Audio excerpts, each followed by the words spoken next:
Now we're live. Hello, everyone. Welcome to Cohn Zohn Live. We're your hosts, Grant and Lowell. The Niners are 2-3. We're going to talk. You've been hearing me rant and rave about the Niners for the last couple of days, but I want to know what my dad thinks. You guys want to know what my dad thinks. Dad, let's go through the heavy hitters in the 49ers organization one by one and reassess them. Stock up, stock down, starting with Jimmy Garoppolo. Has his stock risen or dropped in your estimation? In the basement. In the basement. Took the elevator, went past the lobby on the way down, went past the second. He's in the boiler room. Yeah. He's in the boiler room. He's in the Here's the thing. He stunk on Sunday. There's no other verb to use. Iggy, his passer rating was 15 point something. 17. 15 point. 17 point whatever, yeah. No, it was 15. Oh, was it? Yeah, 15.7, 7 of 17 for 77 yards. Right, it was 15. So 2 picks and a fumble. That is lower than the earthworm. Yeah. He had a passer rating lower than what the earthworm would have. Yeah. And here's the thing. Either he just stunk, and Shanahan pulled them because of that and made an excuse that he was hurt, or he was hurt and shouldn't have been on the field. Yeah. But in either case, he was terrible, but it's bigger than that. Yeah. When was the last time he was good? When was the last time he was good? I want to say he was good in New Orleans last season. He was good in Seattle week 17 when they beat the Seahawks. You get credit for beating the Seahawks in Seattle, but he hasn't been good since that game. The playoffs started. He threw 3 interceptable, terrible passes against the Vikings. Shanahan took the ball out of his hands. Then he threw 8 passes against the Packers. It's like he didn't participate in the game. And then in the Super Bowl, we all remember what happened. So yeah, it's been since last December, almost 10 months. Yeah. So, when he first came in, God love him, he was so exciting, and he gave everybody who is a fan tremendous hope that this was the key to everything. But I don't believe that about him anymore. He can do certain things very well, but until further notice, he's a little bit better than an ordinary quarterback. He's serviceable, and he does, as we've seen this season, many things not well. And Iggy, in the first game, he wasn't hurt, and he didn't play well. So according to not what you want to believe, but according to data, according to what we see, he's not been a particularly good quarterback for a while. So I would say, he's in the boiler room down there. That's how bad I think he is. I just reviewed the coach's film of the first half. I haven't gotten to the second half yet, but he didn't play in the second half. And what I saw from Jimmy Garoppolo was not necessarily that he was hobbled on the field. He actually made some nice throws moving in the first quarter. He was not seeing the field at all. He was seeing the pass rush, and he had Brandon Ayuk open deep, wouldn't throw it to him. George Kittle open over the middle, wouldn't throw it to him. He'd lock onto his first read, and if he wasn't open, it seemed like he would just do that thing where he stands still in the pocket and kind of panics. That's not about his ankle. That's even more troubling, and that's the same thing he did week 1, to your point. So I think what's interesting real quick is that he started out when he came to this team flourishing on a bad team. Now he's struggling on a team that has a lot of talent. You're right. He's below the earthworm. Oh, he's below the earthworm. And it leads to another. Look, I know that the people watching are 49er fans. Grant and I are not haters, and we're not negative, but we're honest. I mean, we saw them lose 2 in a row to crummy teams. Iggy, I think the larger issue with Garoppolo and the 49ers is who's the quarterback? I'm not sure they have a quarterback. I can't count either of the backups. As much as I like Nick Mullins, he's not going to be the answer going forward to them. So the real question is Garoppolo the answer going forward? And I'd have to say there's a lot of doubt now that they may have to actually get another quarterback, because I don't think he can do it. I don't think he can do it either. I mean, to me, he can't even protect himself. When he's on the field, he looks freaked out to me because he can't move. There's 2 ways you can protect yourself as a quarterback: with your legs and with your brain. Like Peyton Manning couldn't protect himself with his legs, but he got the ball out so quickly because he could read defenses so effectively. He protected himself. Jimmy can't do either one. So many times he drops back and looks like he doesn't know where to go with the ball, which means he's not going to be the Tom Brady type of quarterback. Tom Brady is a quick decision maker. That's why he's playing at 43. You can't touch him. Jimmy would rather run around, and he doesn't have the athleticism to do that anymore. Maybe he had it 4 years ago before he tore his ACL, but now he reminds me of just his demeanor on the field, it's like Brian Hoyer at the end. Oh, I know what you mean. And it's sort of like expecting to be hit, expecting to fail, expecting to fail and to be defeated. Yeah. And, it's fair. A human can only take so many hits. And the guys who keep getting up are the legends like Brett Favre. So this was bound to happen to Jimmy Garoppolo. It's just amazing to see how he's lost all of his confidence in the 3 years that he's been here. Or so it seems. Like he was impervious to a bad pass protection, a bad team. He came in and believed in himself, and now it seems like I can't do this anymore, guys. This pass protection isn't good enough. It almost seems like he needs a change of scenery. Like he needs to get the hell out of town. I would have to agree with that. I honestly don't feel he's the answer for the 49ers going forward. I don't know who the answer is, but I don't think it's him, unfortunately for them. I don't know if he's the answer for anyone moving forward. I mean, you look at him, he's not what you want in 2020. He's not particularly mobile. He's not particularly young. He's not particularly cheap. He might be on the Ryan Tannehill track, a guy who has to go to a team and take a big discount and compete for a job. Maybe wait until the starter gets, who knows? Or maybe he'll just go back to New England and be great. I don't know. Iggy, I checked on the internet last night, quarterback deals, money deals. He does not have one of the highest deals for guaranteed money. He doesn't. Their contracts are weird in that league. You're right. But in terms of total money he possibly could make, he's number 5. That's too much. And Iggy, he's not one of the 5 best quarterbacks. Iggy, he's not one of the 10 best quarterbacks in the league. No way. He's not one of the 15 best quarterbacks in the league. No. How could you look at him and Ryan Fitzpatrick on the same field and think that Jimmy's better? I mean, could we talk about Ryan Fitzpatrick a minute? Yes, let's talk about Ryan Fitzpatrick a minute. Look, who the hell is Ryan Fitzpatrick? And yet he looked like they all said Joe Montana. He had almost a perfect rating. But here's the thing. Did you people notice watching on TV, he was chewing gum the whole time? This guy was so relaxed. I never saw this before. You see in baseball, guys chew gum and tobacco. The guy he had this beard. He looked like he just was eating maple syrup in the woods. He came out and he was chewing gum. He had no doubt that he was going to murder the Niners. And he did. The Niners were never in the game. Guys who chew gum when they're playing. Baron Davis used to chew gum. Remember that?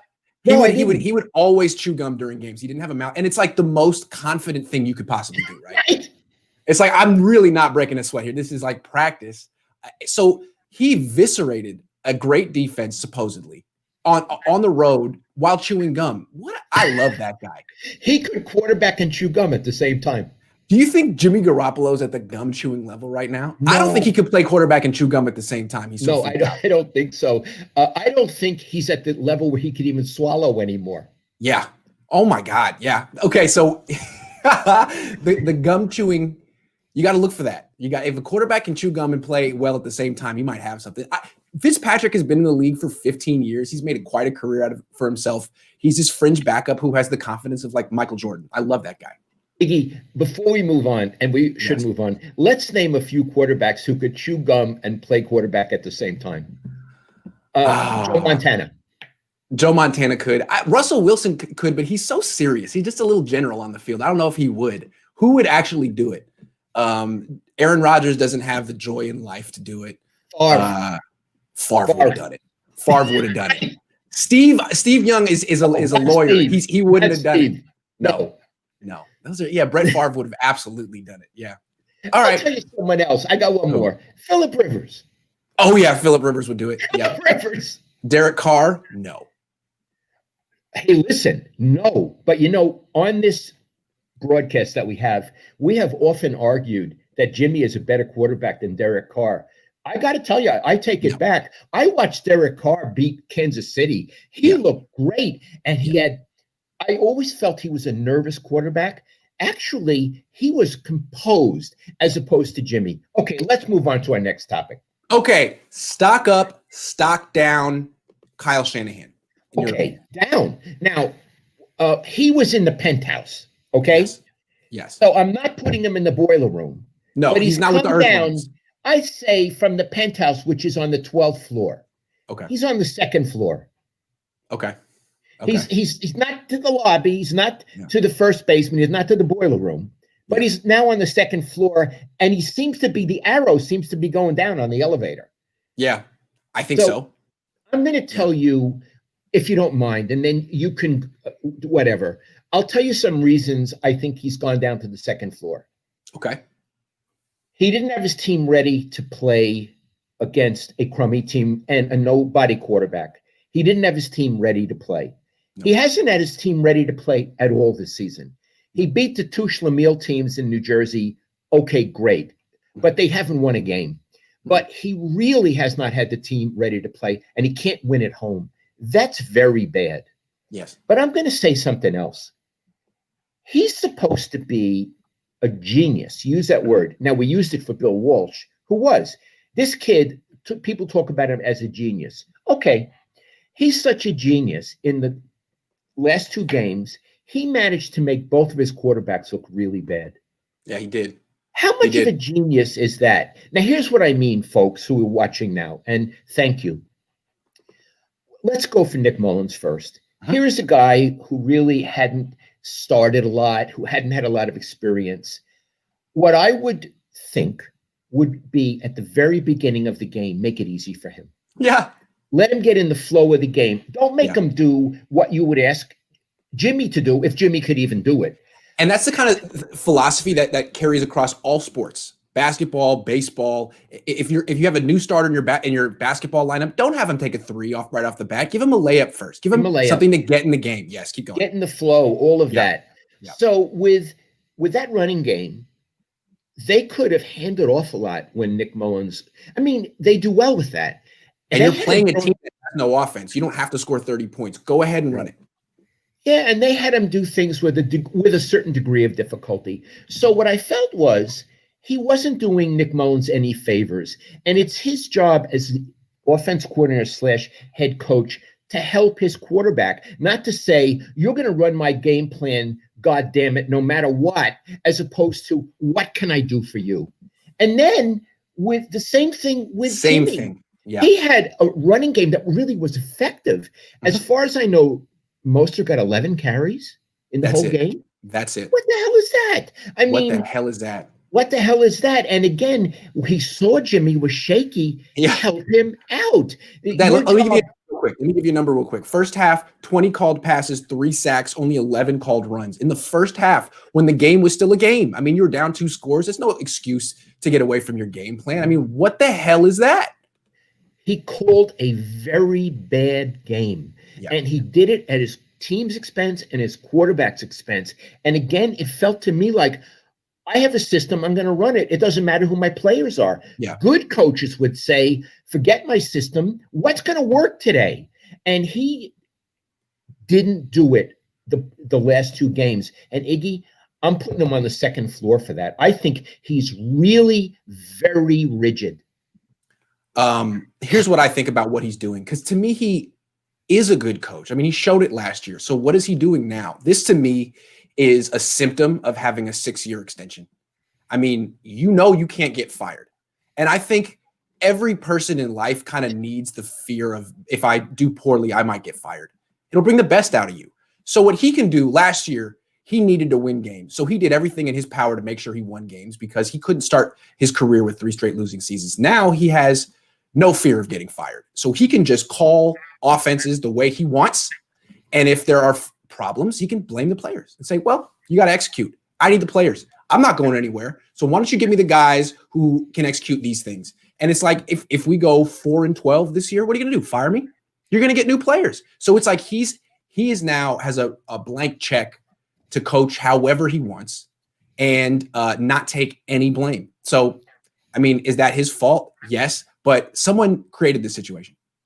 Right, and we will get to that person now or a little later. About Shanahan, we can talk about him. Is there any more we have to say? I have to say, I think your point about lacking financial motivation is a cogent point, and it. Listen, Iggy, it's not only him; it's 85. Yeah, Yeah, same thing. Kittle, where are you? Where was Kittle in that game? They're paying him $15 million.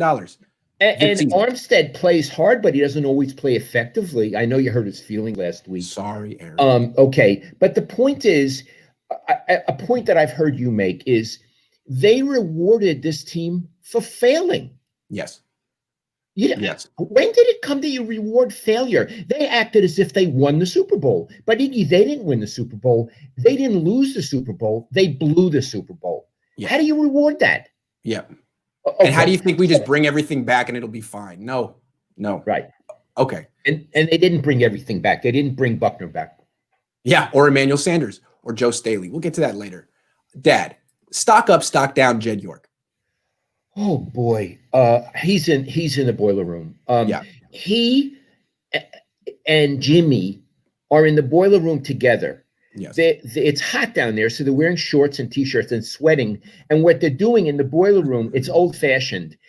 You get the heat from coal, and they both have a pile of coal, and they have, they're shoveling it in with shovels. Yeah. And they're taking turns, and they're drinking water. Yeah. Yeah. Wearing overalls. Okay, I got to tell you, Jed York, I've never, ever really believed in him.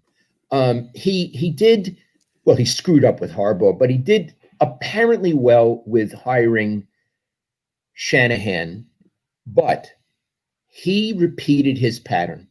Yes. He gave Shanahan a extension that Shanahan didn't need. He still had 3 years to go, right, Iggy? Yes. What's the hurry? Yeah. Make him. He had one winning season. Let's see you do it again. Yeah. After this, you'll still have 2 more seasons. Let's see you do it again. Not like I'm rewarding you for that. And what we've seen with him, it's not only this. He hired Singletary after the last game or whatever season it was. He never interviewed anyone else. It was childish. It was a hurry. And signed the quarterback, Jimmy. Yeah. You would think you would think he was Johnny Unitas, that he was signing Johnny Unitas after this great career. So he's done it at least 3 times we know of. Yeah. When I look at what's the name of that movie, Higgy, that I want an Oompa Loompa now? Not the Wizard of Oz, like Willy Wonka and the Chocolate Factory. Willy Wonka. I want an Oompa Loompa. I want an Oompa Loompa now. He wants his Oompa Loompa now. I think in maturity, you learn to take a deep breath and wait a while. And this guy has made so many mistakes by being in an adolescent, a 10-year-old hurry. Yeah. So no, he's in the boiler room. Jed, pick up that shovel. It's not just that he's in an adolescent hurry. He wants to be the smartest guy. He wants to say, I can tell you're going to be great. You haven't proven it yet, but you have some qualities and I can see it because I have that talent. And it's like, to me, because that's Jed. That's what Jed thinks of himself. Like, no, I never really proved anything growing up and I never really accomplished anything, but I got my chance and I knocked it out of the park and I'm the best. I don't think he believes in like accomplishing things or proving things. Like he believes in identifying people before they've done anything and having them prove him right so he can take credit for it afterwards, as opposed to just being like, why don't you just do it twice and prove it and then I'll make a no-brainer decision, as opposed to being really smart about it. That's the way I see it. It's like, if I never had to accomplish anything, why should Jimmy have to accomplish anything? Why should Kyle have to accomplish anything? I just know they're going to be good, just like I know I'm good. I agree with you. I might even add something else. I can't prove this. I think he wants them to like him.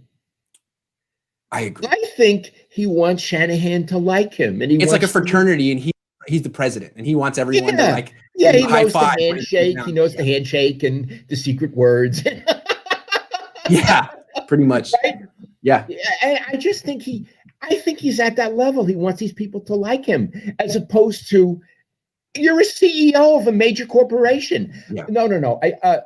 Stock down. Yeah, and Harbaugh didn't like him, so that was the issue. As long as if Harbaugh had just pretended to like Jed, like giving him a little high five or giving him giving him a hat, a little token here and there. Why do you think Harbaugh didn't like him? How could you like him? I mean, I'm sorry. Do you think Kyle likes him? I think what you do with Jed is pretend to like him. I'm sorry, Jed. I mean, do you think Parag likes him? I don't know. I don't know about Parag. He just seems like the kind of guy in college the rich kid who has friends but doesn't really have friends.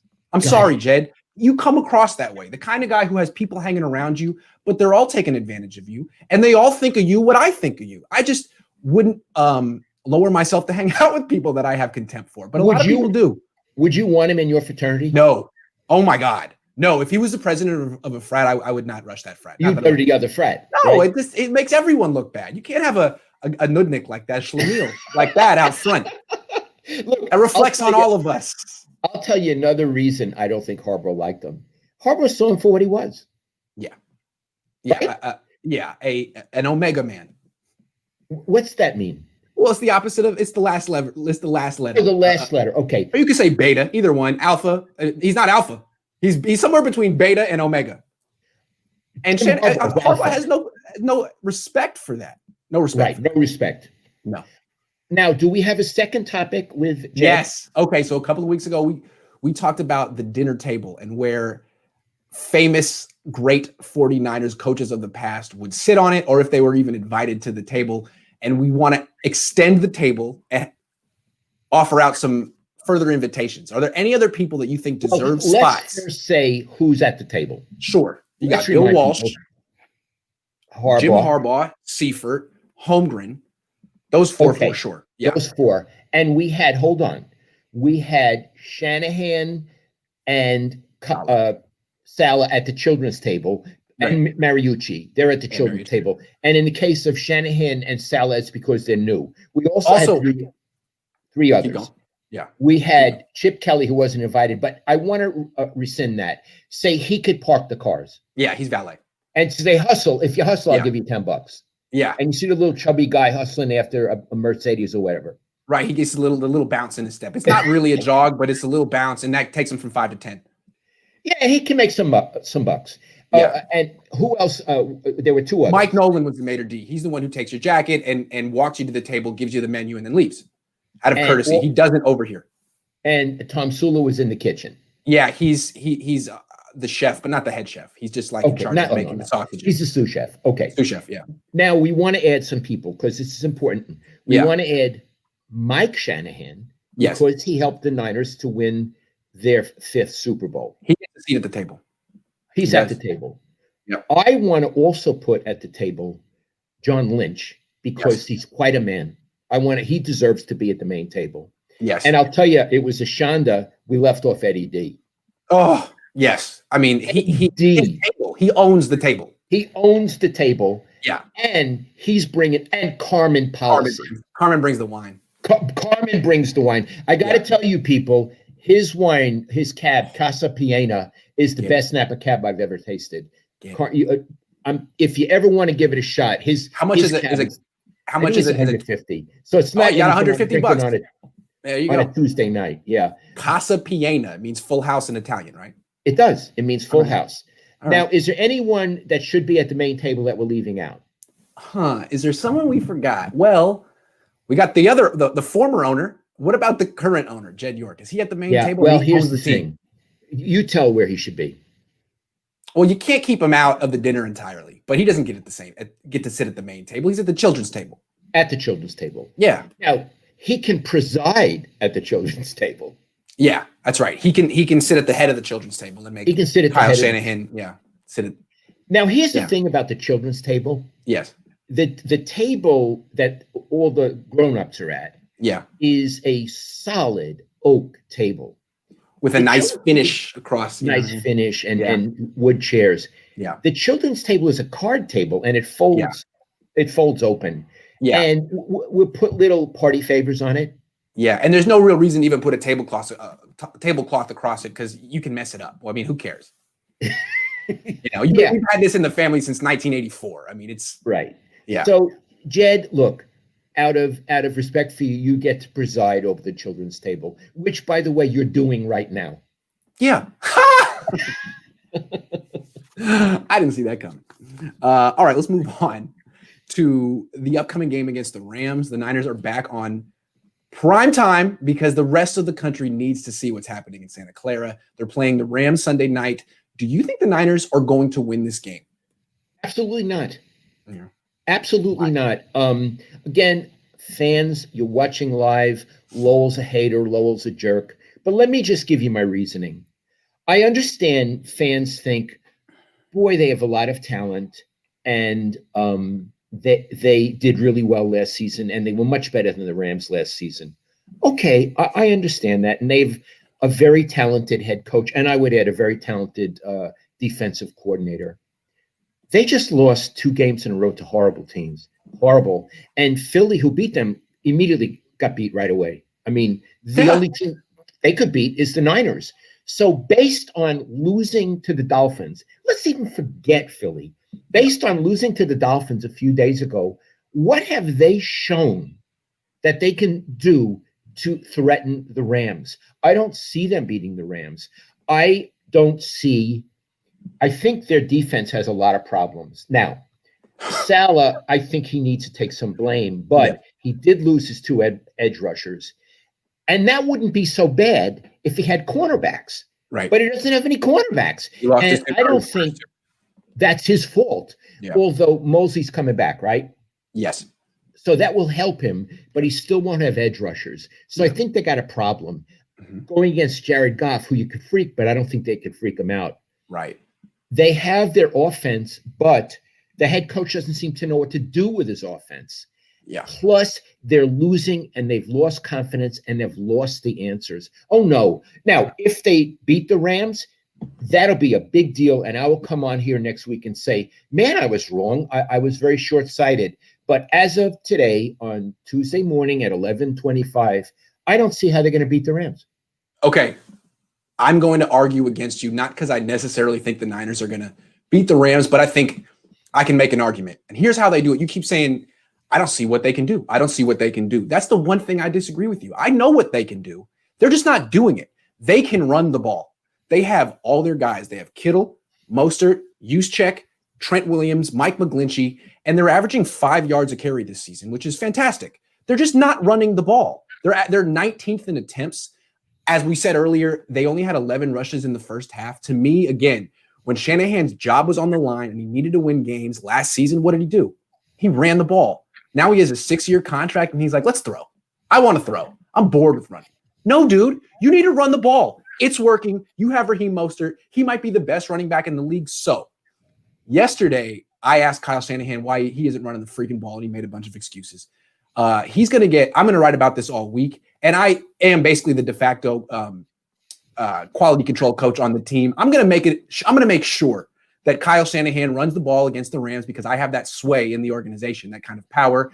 And I think that they can actually beat teams running the ball like they did last year. They're just not doing it because Kyle Shanahan doesn't feel like it or something. So I'm going to make him feel like it this week, and they're going to run for 200 yards and beat the Rams. You know why he hasn't been running? Why? He's been busy lately, and he hasn't been watching your videos. Yeah. If he was, I think this week he will. Yeah. And he'll start to run the ball. Absolutely. So Iggy, are you saying they will beat the Rams? No. I did say that. I think I said that. But I want to take that back. I don't really feel like saying they could beat the Rams. They could beat the Rams if Kyle Shanahan coaches the way he should. I don't know. I'm going to try my best, everyone, to get him on the right page, on the right track. But there's only so much I can do. He's making a lot of money. He may not listen to me anymore. Iggy, should we make a bet for the heck of it? Yeah, let's make a bet. Okay, let's be real clear. What would you say the bet is? Well, if the Rams win, I win the bet. You win the bet. If the Niners win, I win the bet. And let's bet like a $50 bottle of cab. Cab? Yeah. A 50, not a Casa Piena. I can't do that. I can't do that. But we can do something. Let's say a cab, either Sonoma or Napa County. Sure. Okay. All right. Now, I forced you into this position. It's okay. It's okay. I can afford it. I really do believe that the Niners are good enough to beat good teams if they commit to their running game. If the Niners were averaging 3 yards a carry, 4 yards a carry, I'd say, well, you're right. There's nothing they can do. But Mostert's a hell of a player, and I think he's even better than last year. He runs really hard. He missed a couple of games, but if they can just get him 20 carries, I think they win. So I know it's ridiculous that they've gone 5 games throughout the season without getting to that, and they've forgotten that. But if they can get back to that, because we talk about a lot like an identity of an offense. That's it for the 49ers. And if they keep passing, they're going to keep losing. If they get back to that, I think they can win some games. Iggy, I love Mostert. I got to tell you, I love the way he runs. Me too. I love he's got great vision. He's very powerful going through all the mess at the line. And then when he's in the open field, what a knee lift. This guy, he was a runner in college, right? Yes. He has a gorgeous stride. I believe he was more successful at track than football in college. He played at Purdue and was like a backup running back. And on the track team, he was like the guy in all their events. So I could see that. He's a gorgeous runner. I love to watch him run. I want to say one thing. The bet is a $50 cab. Whoever loses brings the cab on next week. Yes, absolutely. And we could show everybody. Yeah, absolutely. Okay.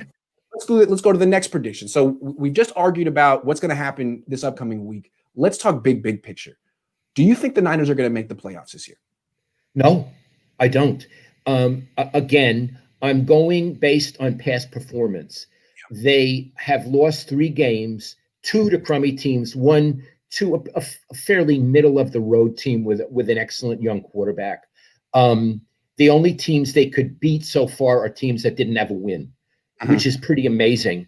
And here's the thing. So I'm not saying they're not a good team. I'm saying they're not playing well, which, by the way, is the same thing. Yeah. I mean, their record is 2-3, and they're not playing well. So right now, they're not a good team. Yeah. So this not a good team, they're going to go through a stretch where they're going to beat the Rams. Yeah. They haven't played the Rams yet. So they have the Rams twice. They have Seattle twice. Yes. Yeah. They have New England, Green Bay, and Buffalo. Buffalo's going to kill them. I'm going to tell you right now. Yes. Well, that's 9. Do you know how many times they're going to get knocked off? Let's call that running the gauntlet. Right. Because they have to go 7-4. I mean, they're 2-3 now. They would have to go 7-4 just to be 9-7. Yeah. Right. They're going to get knocked off any number of times against those teams. Then they're not, even if they were what we thought they would be, they would lose some games. They're going to lose more games. I know. Okay, look, I agree with you. They've played terrible. They've coached terribly. They'd have to go 7-4. It doesn't look like it. But I want to make the argument of why they can. Why it's possible that this team could go finish the season 9-7 and sneak in as a wild card. They're still a very talented team. They still have Raheem Mostert, George Kittle.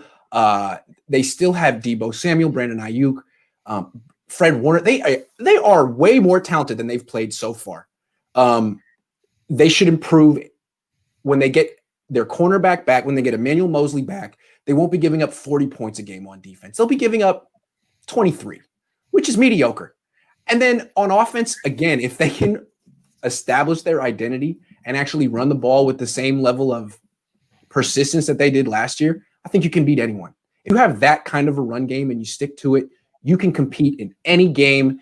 They should not get blown out again like that if they actually give Raheem Mostert the touches he deserves. I think they can. They're not going to be an exciting team this year, but if they can run the ball, they can be an 8-8, 9-17, and maybe get into the wild card. So yeah, I think they can. I just don't know if Kyle Shanahan wants to work that hard. It would take a lot. It seemed like it took a lot of brain power for him last year to cook up all those running plays, like a million different ways to win without throwing is what he did last year. I don't know if he wants to do that this year. I think he might just. You know what I think? I think his brain is, Iggy, I think his brain is tired. He's tired. Maybe he has there's a medical condition called tired brain. Tired brain. And he has tired brain. And, every once in a while when you have tired brain, you need it. It's like you let a field go fallow. Yeah. You need to have a season where you rest your brain. Maybe this season is resting his brain. And I understand when you have a brain that big, he should eat a lot of fish. He should eat a lot of fish. I think that would be good. And maybe he's just letting his brain rest. Yeah. Maybe he should let us coach the team while he's taking a mental health season, a mental vacation season. So you're again saying they could make the playoffs. I'm saying they couldn't make the playoffs. But let's not bet on this because we bet on the other one. Yeah. It's like as long they everything they did last season on offense was because of their run game. They won playoff games last year because they just ran over 2 teams. And to see that it's still efficient and working, but Kyle Shanahan just hasn't found that section of his playbook yet, it's just like, well, I mean, technically you have it, you can do it, but I don't know if You're gonna. I don't know if Kyle Shanahan feels like it. If he feels like running the ball, they can win. If not, and so through 5 games, he hasn't felt like it. I mean, he's quite content to let the season just die without getting to that section of his play sheet, which is just something else. I'd be a little annoyed if I were owning this team and paying him checks. Okay. I have a question about him.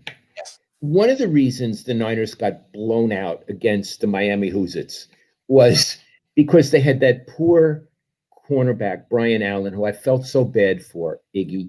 Yeah. How in the world does a head coach, you want to blame Salah, fine, but the head coach is responsible for putting a good lineup on. How the hell do you get to the Brian Allen level? When you're looking at your personnel, you're thinking, well, we have some good cornerbacks. I mean, we're going against, it's true, no one could beat Fitzpatrick. I mean, he's one of the greatest quarterbacks who ever lived. But you would think they'd have at least reserve quarterbacks. Now, Iggy, these guys, do they ever draft quarterbacks? No, and here's the thing. No, they don't. Anyone who, if the Niners were being honest with themselves after the Super Bowl, they would have acknowledged that one of the main reasons they lost that Super Bowl is because of their corners. They couldn't cover anyone in the fourth quarter, and they gave up big plays. But again, the Niners weren't honest with themselves after the Super Bowl. They lost because of fluke stuff, and they're going to prove it this year. So they didn't draft or sign a single cornerback this offseason. They thought they were fine. And that's Kyle Shanahan. I mean, this is his team. There's other people in the front office, but it's his team. And he decided, the corners are fine. And let's draft another defensive lineman, even though we've done that like 5 years in a row in the first half. And we lost the Super Bowl because despite having the best defensive line in the league, our corners weren't good enough. Let's just stick with the corners we have. Well, you get what you deserve. You get what you asked for. Iggy, they have Mosley and who are the corners? Verrett for Mosley and Verrett. I mean, Sherman is old. Verrett is bailing them out right now. I mean, if they didn't have Verrett, but here's what I want to say. Yeah. Sherman is hurt. He won't play. No. Witherspoon, God knows if he wants to play. Correct. And they could end up with Brian Allen again if someone gets hurt. That's right. Yes. Who's their nickel back? His name is Jamar Taylor, who also stinks because the starter, K'Wan Williams, is out. So they're at the Jamar Taylor level and the Brian Allen level. It should never come back. So what I want to say is, you're saying, they have all the talent, blah, blah, blah, and which I don't think they're going to go to the playoffs. I'm sorry. But I'm looking at that defensive secondary, and I'm thinking, Mosley comes back, but they're still very thin. We don't know that Mosley's going to come back. He's had a concussion. He's missed 2 weeks. They're hoping he comes back. They're at the hoping the guy who's missed 2 games with a concussion comes back and saves their season. That's the level they're at. They should never be at that. Like Emmanuel Mosley, please. Former undrafted free agent who we paid like $400,000 a year. Please save our season, Emmanuel. Shake off the concussion and play through it. It's like, God, that's where you're at. And, Sherman, they were depending on him. God love him. He's been a great player, but he's older. He's had injuries, and now he's having trouble. They didn't know that. I knew that. And they're calling it a calf injury. All I know is a calf is connected to an Achilles, and he's already torn an Achilles once. So he must be freaked. There is no way he's coming back on the field until he's 100% healthy because he's not going through that again. It'll end his career if it isn't already over. I see. I forget because I'm not down there. There's so much they don't tell you. The same thing happened with Kevin Durant a couple years ago. Remember, he had the calf strain in the playoffs, and it was, it's just a calf strain. It's connected to your Achilles. He comes back, tears his Achilles within 5 minutes. So I'm sure Richard Sherman is aware of that. So that was their choice to rely on 32-year-old Richard Sherman with the surgically repaired Achilles. I mean, right. This was going to happen eventually. He was going to break down eventually. That was their choice. So what I want to say is, can they make the playoffs? No, I don't think so. But I also want to say, Kyle Shanahan, who's in charge of the roster, loused up his defensive coordinator. Loused him up. Yes. Didn't give him the proper tools.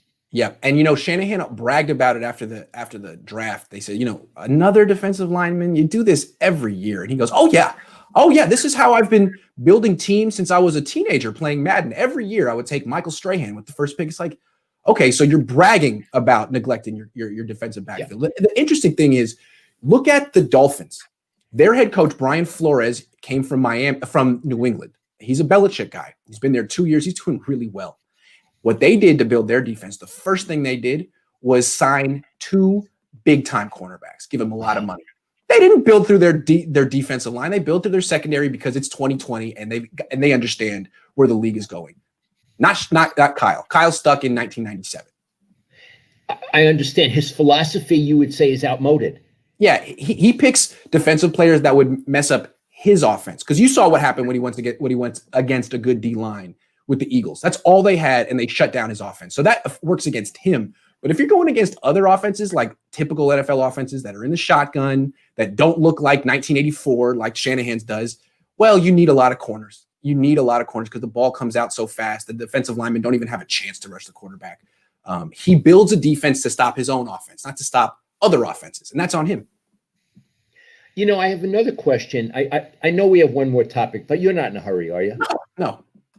Iggy, I put out a tweet the other day, and I said, I question Shanahan's leadership. I want to tell you right now at 2-3 and the way they've looked, I question everything about him. Yeah. Although I admit he's very bright and he's a very good coordinator to a point, but I don't see anything inspirational about him. No, I agree. I don't see any charisma. Right. I'm not sure he has any leadership ability. Now, there are certain players who did have leadership ability, and we could get to Sherman and Staley in a minute. And this is part of this discussion. Iggy, do you see Shanahan as being a good leader? Absolutely not. When things are going bad and he comes into the press conference, this is him. You know, there was some on third and 11. We weren't able to run the ball because we got to convert on third down. It's like, that's the best he does. Well, we got to convert. You know, we're not going to get to the running test that we want unless we get. It's like, all right, dude. Like, that wasn't when Jim Harbaugh was the quarterback. It was a performance. Like, you could feel the anger seeping off of him. Like, he was always in charge of that team and imposing his will on it. Shanahan's just like, well, you know, it's just not, we're not executing right now. It's not going the way we want to go. Maybe we'll get him better. We'll work a little harder next week. It's like, I don't know. I mean, even John Gruden has more than that. Sean McVay has, I wasn't alive for Bill Walsh, but I don't think Bill Walsh midweek at 2-3 would be like, well, you know, it just didn't work. He wouldn't do that. Bill was a charismatic guy. He was quite a charismatic guy, and he had about 10 different personalities, and he could bring whatever one that was necessary. And he had humor. He had a sense of humor and timing. And, you know, when Shanahan talks like that, it reminds me of Dennis Allen when he used to be the coach. Yes. He's like, oh, Dennis Allen snuck into the room. Yeah, and also he gets this look on his face like he's in trouble. Like he crashed the car, and he's sitting there, and he's 17, and his dad's like, well, why were you driving 80 miles an hour? And he's like, well, you know, the sign was covered and I couldn't really tell and I didn't really see and it was my best. And he's like, he's doing his best to explain himself, but he knows he's in trouble. He has it look like, all right, man, let's get it over with. I'm going to do my best to answer these questions, but I messed up and I'm 17 right now. He like, I remember when my brother was 17, I was 5 and he would get in trouble and I'd listen like, oh my God, hang in there, buddy. And like, I just was so scared for him. And when you're 17, you kind of getting yelled at by your parents, you can reduce yourself to like 12. And I just felt like I felt for Kyle, like, man, like, hang in there, buddy. I know it's tough, but our questions aren't too hard, man. Like, it was like looking at my older brother get yelled at. I was like, oh man. Could you do your Kyle? I like that Kyle impression. Could you do it again? So Kyle, I mean, your running game was so dominant last year. What has changed that's gotten you away from the running game this season? Well, you know, to be able to run the ball, you got to be able to convert on third down. And right now we're not converting. We had a play on 3rd and 8 where the guy was open. You got to make the throw. The protection wasn't good. And then last week, you know, Raheem Mostert wasn't healthy, so he couldn't go to it. And the week before that, we got 35 rushes. So we got it that week. But then the week before that, it's like, It's like, okay. All right. I don't want to listen anymore. You're making my day. I got to tell you, you're making my day. Week 1, week 5, week 2, we got to. It's like, all right, man, the history of the world, got it.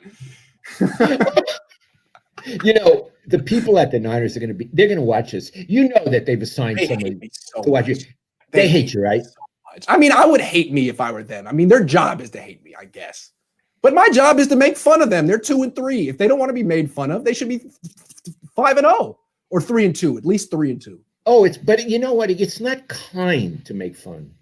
Well, I'm sorry. Eddie, If they like mediocrity, then just turn me off. I'm trying to spur them to greatness. Yeah. It seems like the Niners always want to be praised for getting to mediocrity. We don't do that here at the Cohn Zohn. We don't do that. Also, Iggy, the world isn't kind. When you're from New York, you learn by the age of 5 that the world isn't kind. In California, we all pretend the world is kind, but it isn't. It's not. It's not. Now, I want to come back to Sherman and to Staley. Okay. I think it's big that those two are out. Would you talk about it, please? Okay. Well, absolutely. It seems to me this team has no leadership on the field. On offense, who's the leader? I don't think they have one. It's not Kittle. Kittle is exuberant and his energy is infectious, although I don't see it as much as it used to be. But he's like a big kid on the field. Staley was the grown-up of the offense. Sherman was the grown-up of the defense. Yes. Both of them were in their 30s. Staley played for the Harbaugh teams, had been in Super Bowls. Sherman won Super Bowls. If they went up to a player and says, you're doing something wrong or you need to do this, it carried immense weight. They could hold people accountable. You have to do this. There isn't anyone doing that anymore. And particularly the biggest weakness of the team on the offense right now is the offensive line. Mike McGlinchey has gone from being a pretty good right tackle to being the worst right tackle in the league. And it looks like he's underweight, not strong enough, getting ran over. I think you can attribute some of that to Staley. Staley was the guy on the offensive line holding people accountable. And on the offensive line, that's like, hey, man, you got to eat more. You got to get your weight up. You're only 280. You're only 290. You got to. I don't know. It doesn't seem like Trent Williams cares. He's been on the team for like 2 months. He may not be on the team 2 months from now. I get that. He's kind of like a mercenary. Joe Staley, really he is Mr. 49er. Played for one organization. He's one of the greatest 49ers of all time. And to have someone who's that good and cares that much leave, we didn't think about that. We all offseason, we said, well, the Niners kind of got worse because they lost Buckner and Sanders, but they upgraded at left tackle. No, I think actually, in a way, losing Staley's leadership might have been the biggest blow to this team. Iggy, remind people what Staley tweeted during the game. Yeah, as the Niners were getting blown out, he tweeted, "What the hell is this?" with like 2 question marks and an exclamation point. Then, tongue in cheek in the second half, he said, "Okay, get ready for the most epic comeback of all time." And then, as the Niners continue to get blown out, he wrote, "Never mind." Okay. I agree with every single thing you said, and I'd like to just go a little further now. Sure. I want to talk about Sherman and Staley, what they represent. 2 grown-ups, one won a Super Bowl, one has been a lifelong 49er, and leadership. Because Kyle is not a leader, as far as I can tell. Yep. There's a leadership gap on the team. Yes. And you need leadership in the locker room. Whether you have leader coaches or not, you need leadership. Both of those 2 guys are gone. So there's quote unquote a leadership gap. Also Emmanuel Sanders, who was, I think, the team took off when they got him. Okay. Another grown-up with a ring. So what does it mean to have leadership? And this is something Steve Young used to tell me all the time. It means we have a standard. It means we are the 40 freaking Niners. We have a standard of practice, of commitment, of our mentality and how we play. Because Shanahan, as a head coach, doesn't seem to have that standard or can't convey that standard. You need Staley and Sherman to embody and remind people of the standard the way Steve Young did, the way Joe Montana did, the way Jerry Rice did, the way Bill Walsh did. And I think this team not only doesn't have the standard, lost track of it. I got something else to say. Placed it in the boiler room. Totally agree. And I got something else to say. If Staley and Sherman had been on that field Sunday, no way the Niners get blown out by the Miami freaking Dolphins. It wouldn't have happened. And if it was trending that way, those 2 would have flipped out. They would have done something. Can you imagine Sherman being on a field with a defense giving up 43 points and him just walking around like, hey, well, we'll get him next week? No, he would have lost his mind. This is not how a defense that I'm a part of ever plays. He would have lost it. And by the way, Kittle, in his post-game remarks, essentially said, we'll get him next week. Yep. He said that. And when I started off this conversation, I said, not a leader. Not a leader. No, he's like a puppet. he's like a puppy, you know. Great. Look at him. It's a lot of fun, but not a leader. He's the opposite of Joe Staley. Right. And where is he this year? He had 4 catches last week. He was nowhere. I'm sorry. Kittle, you wanted to be the highest paid tight end of all time. You got it. You have to produce every game. You can't have games where it's like, hey, well, you know, his blocking was pretty good. 4 catches for 44. I know you don't throw the ball to yourself, but there were some times when you got the ball and you dropped it. You got 8 targets. You only caught 4 of them. Play better. They're paying you to. Russ Francis was a leader. Charlie Young was a leader. Right? Dwight Clark was a leader. Justin Smith was a leader. Yeah. Patrick Willis was a leader. Oh, God. Bowman was a leader. Oh, leader. Oh, yeah. Where are these people? Now, 54 is a leader. He's a leader, but again, he's 24 years old. They need someone who's 30. They need a real grown-up on the field somewhere, and they just don't have it. Sherman will come back maybe, or he won't. I mean, if they could get Trent Williams to buy in and care, that would be great. But I guess unless he has a long-term contract, that's not going to happen. So I don't know. Grant, I want to end this discussion by asking you a question, but you're going to be Kyle Shanahan. I'm going to ask you a question. Kyle, do you have good leadership on this team, and does that include you? Do you have good leadership on the team? I mean, by no means am I perfect. I mean, I always want to get better as a leader, but I feel like last week I did my best to prepare the team for, you know, I gave a good speech on Wednesday, and I took the pulse of the team on Thursday. And I felt like they all felt like they had leadership. And then on Sunday, you know, a couple of things went, you know, there was the turnover, and I couldn't anticipate that. So, but really, I mean, over the course of the 5 games, I feel like my leadership's been good in 3 of them, but in really 2 of them, they kind of got away from me. So I don't think it's fair to really blame me and label me as a non-leader because, okay, Kyle, thanks a lot. I'm going to go transcribe that. I'm convinced. All right, Kyle. By no means am I perfect. He says that in every press conference. By no means was it perfect. Okay. Thanks for reminding me. The Kyle Shanahan quote of the week. By no means was it perfect. No, by no means. All right, Dad. I think we did it. Wasn't there a bonus topic you were talking about? Staley and leadership.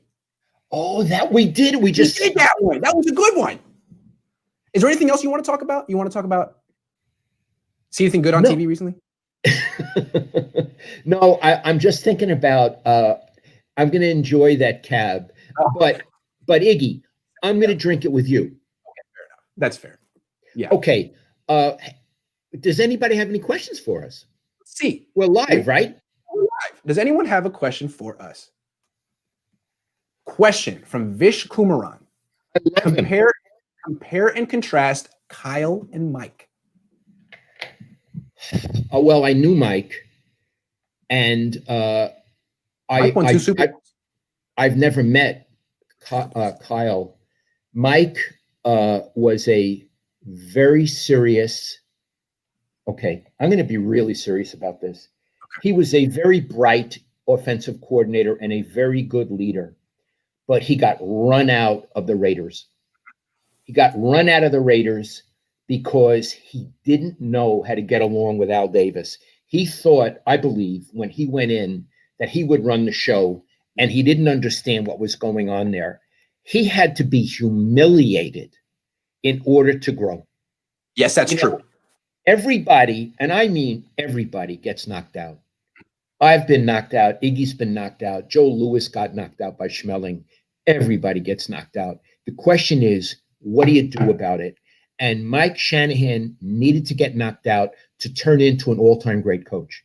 And he did. He was one of the best coaches of the 90s. He won a Super Bowl as a coordinator with the Niners, and then he won and redeemed John Elway's career and got him 2 Super Bowl rings. Now, after Elway retired, Mike Shanahan had a lot of mediocre years in Denver without a Hall of Fame quarterback and never really developed his own quarterback, so he wouldn't be in the Bill Walsh category, but he's definitely a borderline Hall of Famer. 3 rings.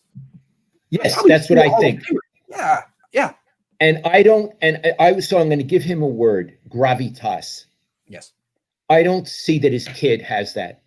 I think his kid, in a way, if they have a bad season, and I'm going to say they're going to have a bad season, if he can respond the way his father responded by getting fired by Al Davis, he may turn into a coach like his dad. But he has not even sniffed what his dad did. Well, we've been talking about Kyle's leadership and lack of it all day. Mike, you said he was a leader. I mean, I think Kyle, you could argue that Kyle's a more creative offensive coach than Mike. I mean, Kyle, everyone says that they steal ideas from him. He's the guy that comes up with the ideas, but that doesn't make you a good head coach. That doesn't mean he's going to win a Super Bowl. Like, his ideas have gotten him to 2 Super Bowls and gotten him beat. Shanahan never lost a Super Bowl. Mike. And I think it's fair to say that he seems to be a better leader, a better head coach. He did a better job catering to the ego of his quarterback. I mean, he wasn't in a competition with John Lynch to take credit for the offense. He helped John Lynch be great. He helped Steve Young be great. What Shanahan seems to want is to get the credit. Kyle, I can say Shanahan. Kyle seems to want to get the credit, and I think he's partially responsible for Jimmy Garoppolo losing all the confidence he had. So yeah, Mike's a better leader. Kyle's a better coordinator, maybe. And the other thing is, people watching this could say, well, Mike had Elway and Kyle doesn't have someone like Elway. Well, who does have someone like Elway? But it's certainly Kyle's responsibility to get a really good quarterback. He's the one who passed on Mahomes. Other people saw Mahomes. Look, I'm going to venture it out. I'm going to venture to say Mahomes is better than Jimmy as a quarterback. Yeah, I mean, Kyle Shanahan's supposed to be an offensive genius. He didn't see it with Mahomes. Andy Reid saw it. Yeah, Andy Reid saw it. He must have thought, thank you. Another thing, I'm over here saying I think Kyle Shanahan's going to run the ball. I kind of feel like he might run the ball. You never had to think that way about Mike Shanahan. Mike Shanahan wanted to run the ball and was good at it. And that was what he did. He brought run games to teams with Hall of Fame quarterbacks that were asking that guy to do too much. Kyle really wants to throw. He was a wide receiver in college. And even with Raheem Mostert on the team, he's throwing. Even with his backup quarterback in the game and a terrible pass protecting offensive line, bombs away. Mike wouldn't do that. He wouldn't do that. I agree. So for now, Vish, I don't know Kyle, so I can't compare their personalities. But as a head coach, Mike is at the big table and Kyle's at the children's table. Absolutely. Yep. And not just with the 49ers, but in the NFL. Kyle has not gotten to the Mike Shanahan level yet. I'm trying to look at it for another question for us. Someone wants to know about it. Should the Niners make a trade? Do you want to talk about Kaepernick? No. I don't want to talk about Kaepernick. No. I don't know. Let me see. Okay, Vish asked good questions. All right. Who was the most impressive between Holmgren, Denny Green, and Mike Shanny? Vish, I have a very interesting answer to that. I used to talk a lot to Bill Walsh, and he was very professorial. And so one time, maybe we were having a drink or whatever, and he said, Lowell, who do you think the best coach I ever developed was? And I had no idea. And he said Dennis Green. Wow. I wouldn't get that. Wow. He said Dennis Green. And he said it's possible that Sam Weish was more brilliant as an offensive mind. But he said, all things considered, offensive genius, brilliance, leadership, toughness, Dennis Green. Now, Dennis Green won Super Bowls with the Niners, but he never won on his own. Yep. Holmgren won once on his own, right? Holmgren was a very important head coach. Between the three of them, having said all that, I'd say Mike Shanahan was the best head coach of the three. What do you think? I'm going to go with Holmgren, and I'm going to say that because Holmgren developed Favre. That's a big deal. Favre was a washout with the Falcons. They gave up on him. They traded him to the Packers, and he made it work. I mean, he brought the West Coast offense to a quarterback who wanted to throw deep, and he was like a 3-time MVP, and they only won 1 Super Bowl, but they did win the 1 Super Bowl. Mike never developed a quarterback like that, although he did win with Elway. So I would give a narrow edge to Holmgren, but I see what you're saying. Good question, though.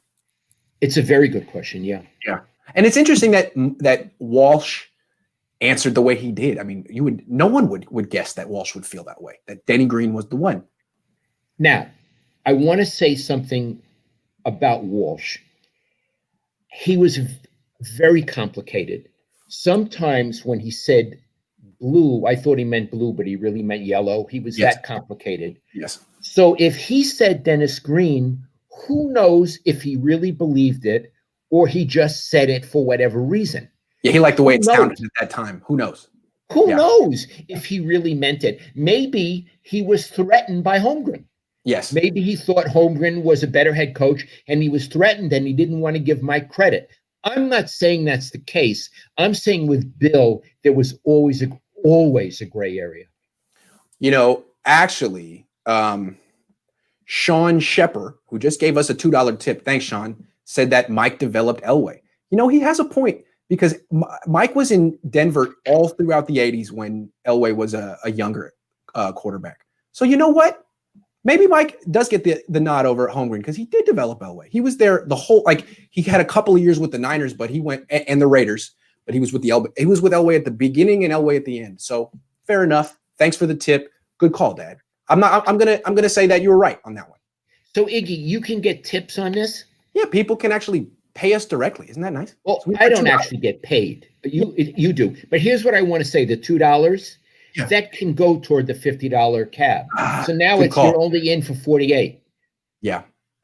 Okay. Thanks, Sean. So when we eat this, you're a contributing you're a contributing member. Yeah, and we'll toast to Sean. Yeah. Sean's a great guy. We private message each other on Twitter a lot, and he's a former fighter. So he's interesting. What kind of fighter? I believe MMA.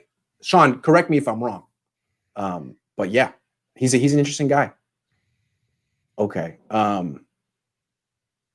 We could ask which players won't be here next year, which Niners need to step up. How about which Niners need to step up? How about the left tackle? How about the left freaking tackle? Let's start there.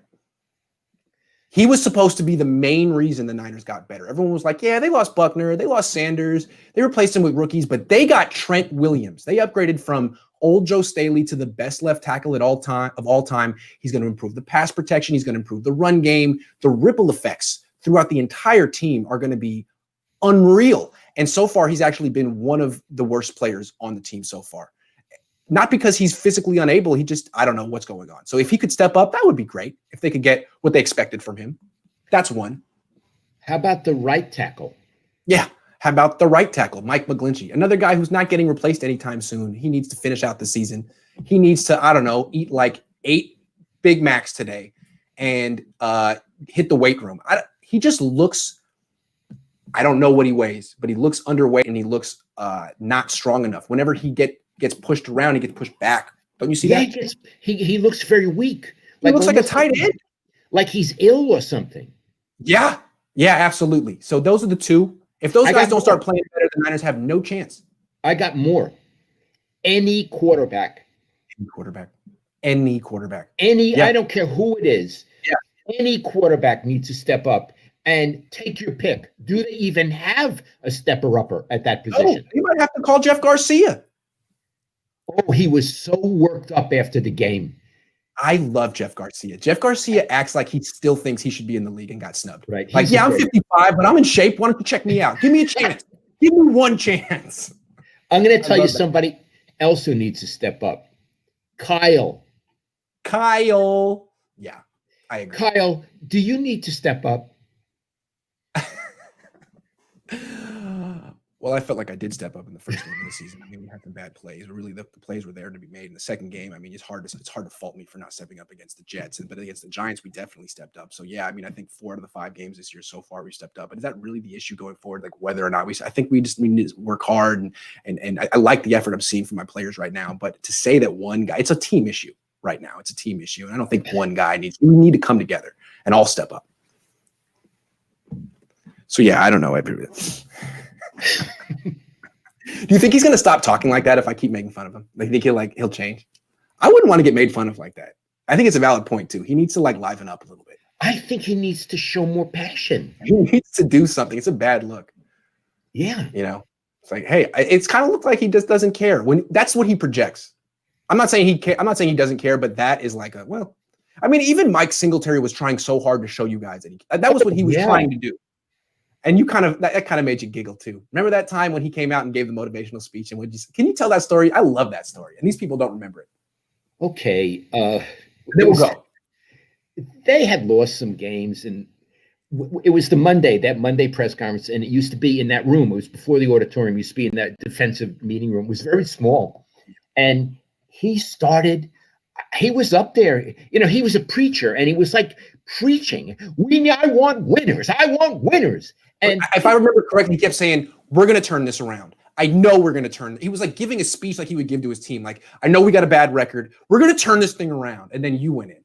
And then I said, "Excuse me, coach, we're just the media." Yeah. I said, it's really off the point to be giving us this speech because we don't play. We're just the media. He got so angry. Who are you? He should have known who are you? And I told him, and he said, "Are you going to be here next week?" I said, "I'm here every week. If you want, I'll come sit with you on the stage." Yeah. So I believe after the press conference, he walked over to you, right? Yeah, he did. I want to say I love Mike Singletary. And he said, thanks for asking a question. It makes me better. Thanks for challenging me. And all the time that he was coach, and he wasn't a good coach, but he's a great guy. And we had a wonderful relationship because I had stood up to him and football players respected. Oh, absolutely.